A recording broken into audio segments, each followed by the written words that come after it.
Test 2. You will hear a number of different recordings and you will have to answer questions on what you hear. There will be time for you to read the instructions and questions, and you will have a chance to check your work. All the recordings will be played once only. The test is in 4 sections. At the end of the test, you will be given 10 minutes to transfer your answers to an answer sheet. Now turn to Section 1. Section 1. You will hear a man interviewing a woman in the street about her use of transport. First, you have some time to look at questions 1 to 5.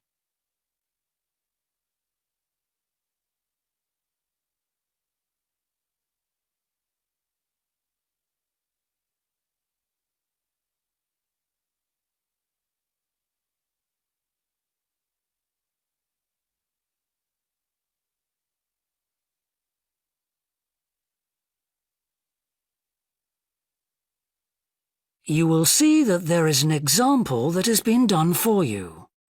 On this occasion only, the conversation relating to this will be played first. Excuse me? Yes? I wonder if you could spare a few minutes to do a survey on transport. It won't take long. No, that's fine. Oh, lovely. The survey is on behalf of the local council. They'd like to know about what transport you use and any suggestions for improvement. Can I start by asking you how you travelled to town today? Sure, I came on the bus. The woman travelled to town by bus, so bus has been written in the space. Now we shall begin. You should answer the questions as you listen, because you will not hear the recording a second time. Listen carefully and answer questions 1 to 5. Excuse me? Yes? I wonder if you could spare a few minutes to do a survey on transport. It won't take long. No, that's fine. Oh, lovely. The survey is on behalf of the local council. They'd like to know about what transport you use and any suggestions for improvement. Can I start by asking you how you travelled to town today? Sure, I came on the bus. Great. Now, can I get a few details about yourself? OK. What's your name? It's Louisa. Yes. Hardy. Can you spell that, please? Yes, it's Hardie. Great, thanks. And can I have your address? It's 19 Whitestone Road. Oh, right, I know that area. It's Bradfield, isn't it? That's right. Is the postcode GT7? It's actually GT8 2LC. Great. And could I ask what your job is? Are you a student? I've actually just finished my training. I'm a hairdresser. Oh, right. And one more question in this section. What is the reason for you coming into town today? Actually, it's not for shopping today, which would be my normal reason, but to see the dentist. Right. Thanks. Before you hear the rest of the interview, you have some time to look at questions 6 to 10.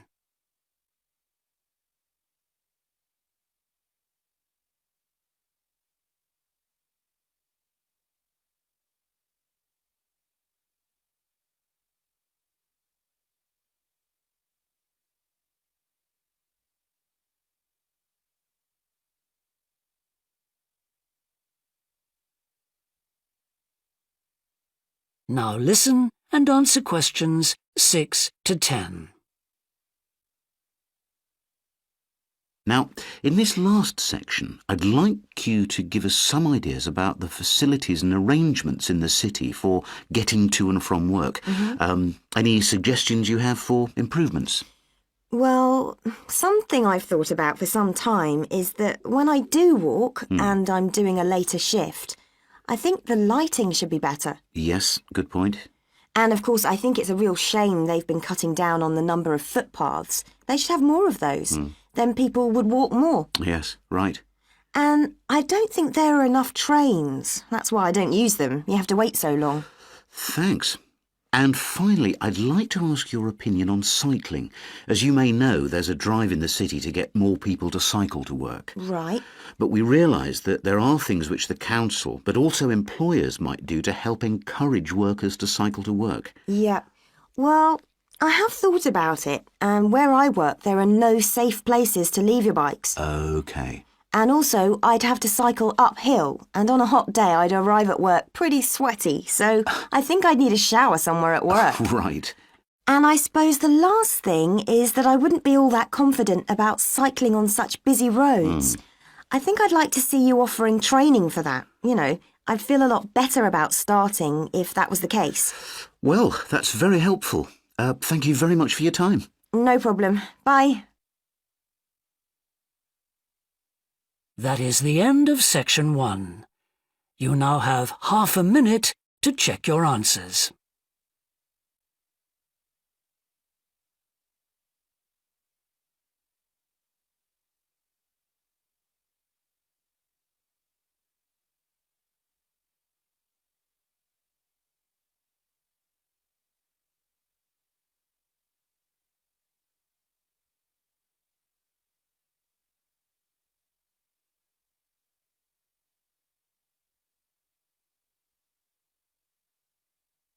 Now turn to section 2.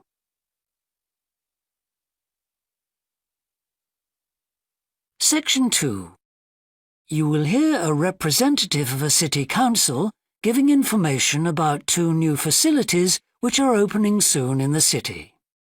First, you have some time to look at questions 11 to 14.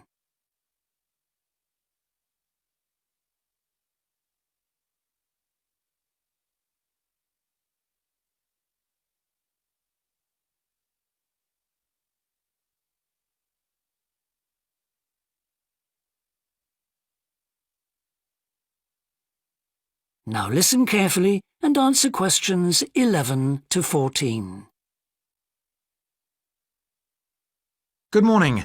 I'm very pleased to have this opportunity to say a little about 2 exciting new developments in the city: the Brackenside open-air swimming pool and the Children's Adventure Playground in Central Park.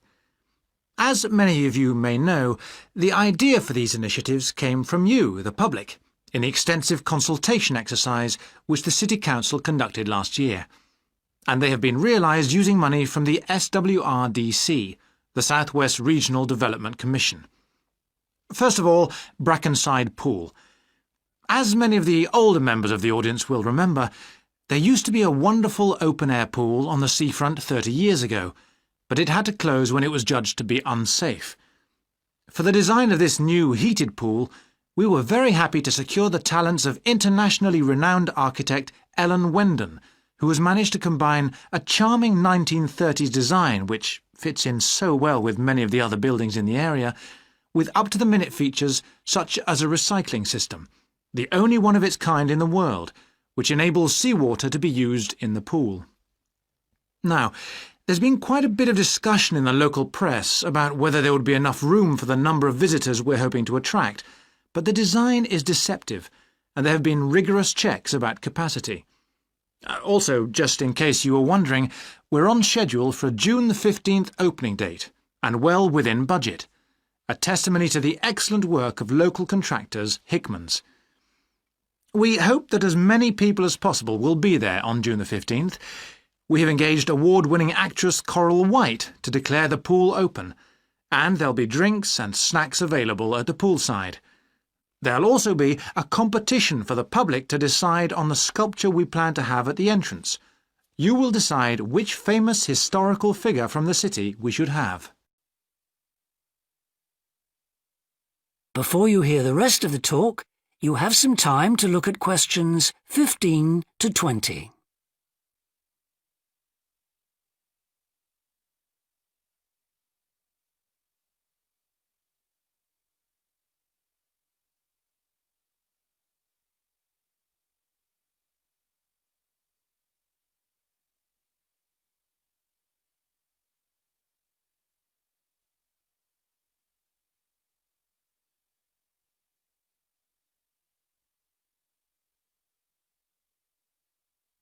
Now listen and answer questions 15 to 20.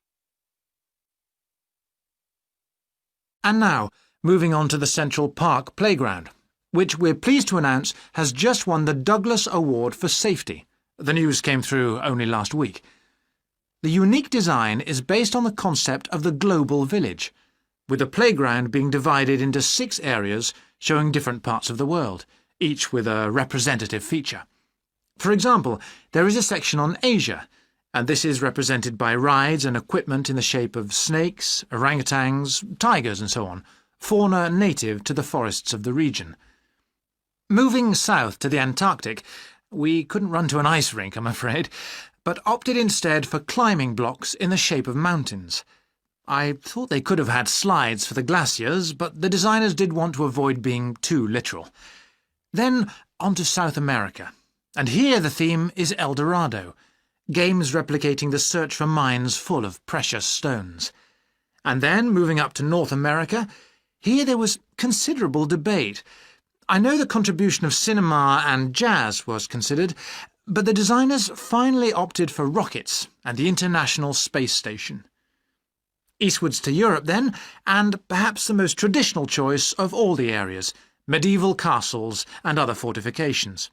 Then last but not least, moving south to Africa, and a whole set of wonderful mosaics and trails to represent the great rivers of this fascinating and varied continent. Now, the opening date for our global playground is the 10th of July, and again, we'd love to see you there. So, make a date and come and see this magnificent, original new amenity right in the heart of the city. That is the end of section 2. You now have half a minute to check your answers.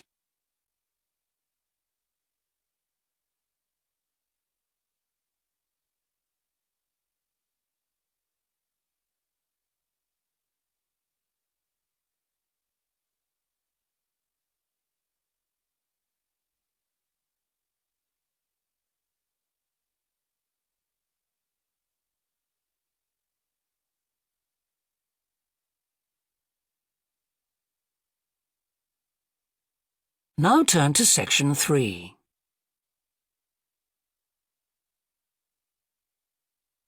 Section 3. You will hear 2 anthropology students called Victor and Olivia discussing their joint presentation about a Norwegian explorer called Thor Heyerdahl. First, you have some time to look at questions 21 to 24.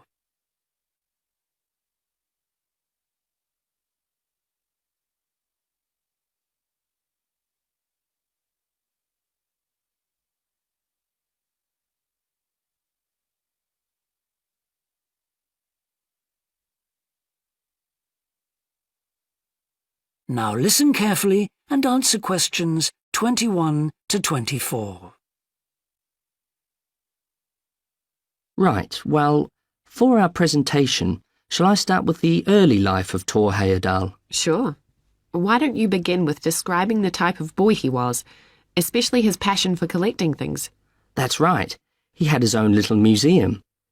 And I think it's unusual for children to develop their own values and not join in their parents' hobbies. I'm thinking of how Heyerdahl wouldn't go hunting with his dad, for example. Yeah, he preferred to learn about nature by listening to his mother read to him. And quite early on, he knew he wanted to become an explorer when he grew up.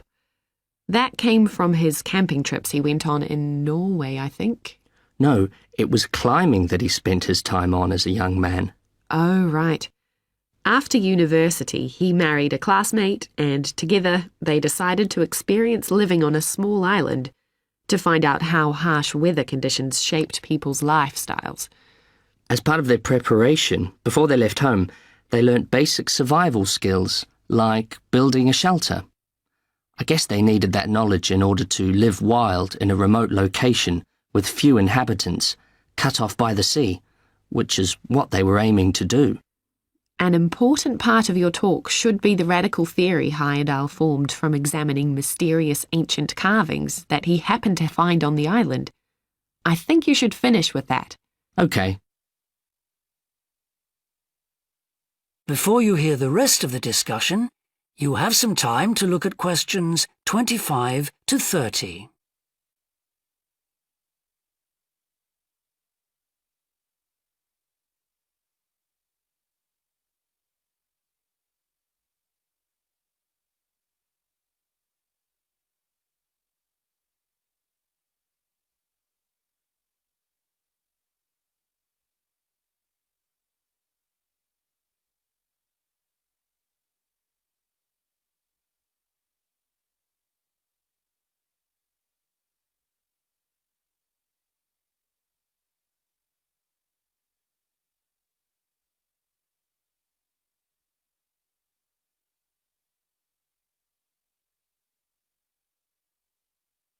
Now listen and answer questions 25 to 30. All right, Victor, so after your part, I'll talk about Thor Heyerdahl's adult life, continuing from the theory he had about Polynesian migration. Up until that time, of course, academics had believed that humans first migrated to the islands in Polynesia from Asia in the west. Yes, they thought that travel from the east was impossible because of the huge empty stretch of ocean that lies between the islands and the nearest inhabited land. Yes, but Heyerdahl spent ages studying the cloud movements, ocean currents, and wind patterns to find if it was actually possible. And another argument was that there was no tradition of large shipbuilding in the communities lying to the east of Polynesia. But Heyerdahl knew they made lots of coastal voyages in locally built canoes. Yes, or sailing on rafts, as was shown by the long voyage that Heyerdahl did next. It was an incredibly risky journey to undertake. Sometimes I wonder if he did that trip for private reasons, you know, to show others that he could have spectacular adventures. What do you think, Olivia? Well, I think it was more a matter of simply trying out his idea, to see if migration from the east was possible. Yes, that's probably it. And the poor guy suffered a bit at that time because the war forced him to stop his work for some years. Yes. When he got started again and planned his epic voyage, do you think it was important to him that he achieve it before anyone else did? I haven't read anywhere that that was his motivation. The most important factor seems to have been that he used only ancient techniques and local materials to build his raft. Yes. I wonder how fast it went. Well, it took them 97 days from South America to the Pacific Islands. And after that, Heyerdahl went to Easter Island, didn't he? We should mention the purpose of that trip. I think he sailed there in a boat made out of reeds. No, that was later on in Egypt, Olivia. Oh, yes, that's right. But what he wanted to do was talk to the local people about their old stone carvings and then make one himself to learn more about the process. I see. Well, what a great life. Even though many of his theories have been disproven, he certainly left a lasting impression on many disciplines, didn't he?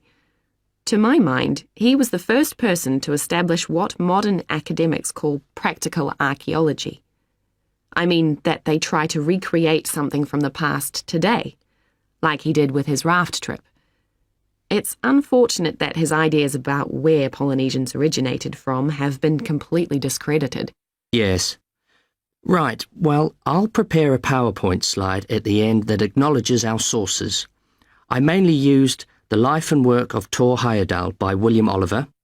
I thought the research methods he used were very sound, although I must say I found the overall tone somewhat old-fashioned.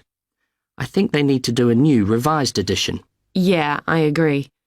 What about the subject matter? I found it really challenging. Well, it's a complex issue. I thought the book had lots of good points. What did you think of the illustration? That is the end of section 3. You now have half a minute to check your answers.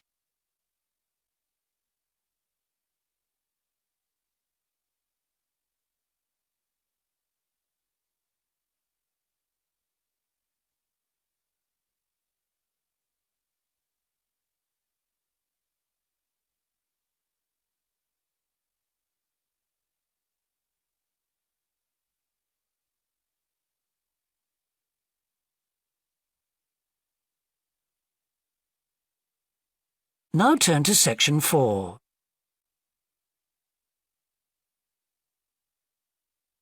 Section 4. You will hear a business student predicting how management might change in the next few years. First, you have some time to look at questions 31 to 40.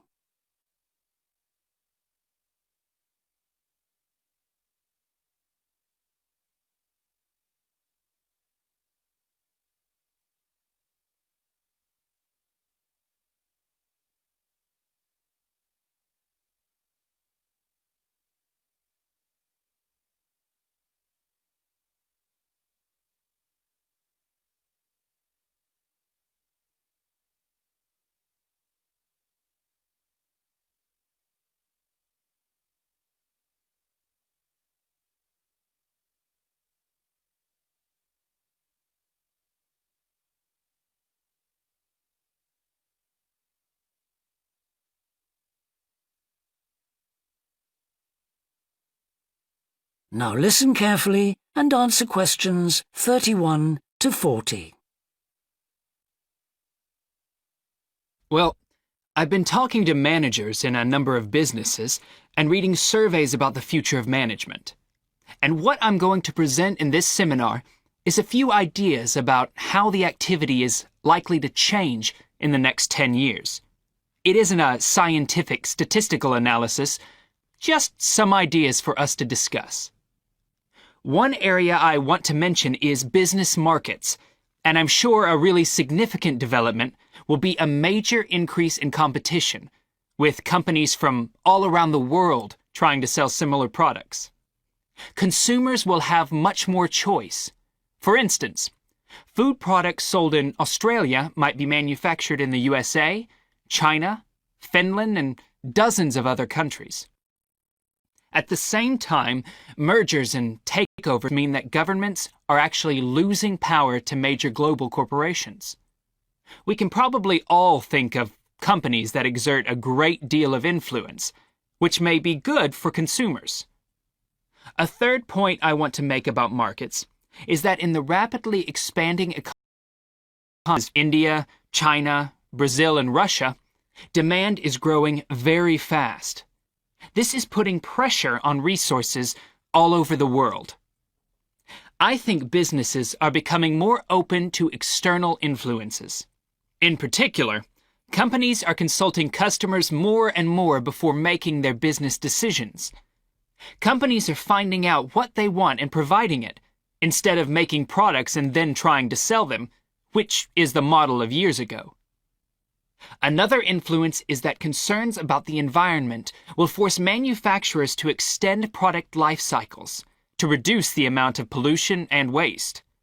And, in some cases, regulation will need to be strengthened.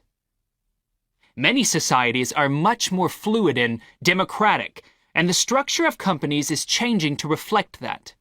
I think we're going to see a greater emphasis within companies on teams created with a specific project in mind. And when they're completed, the teams will be disbanded and new ones formed.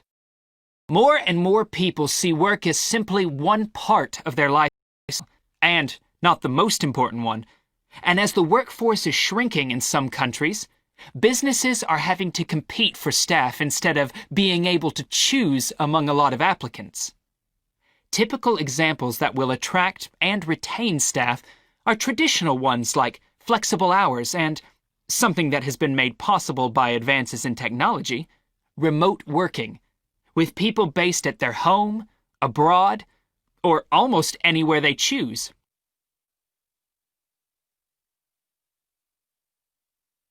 Management styles will almost certainly continue to change.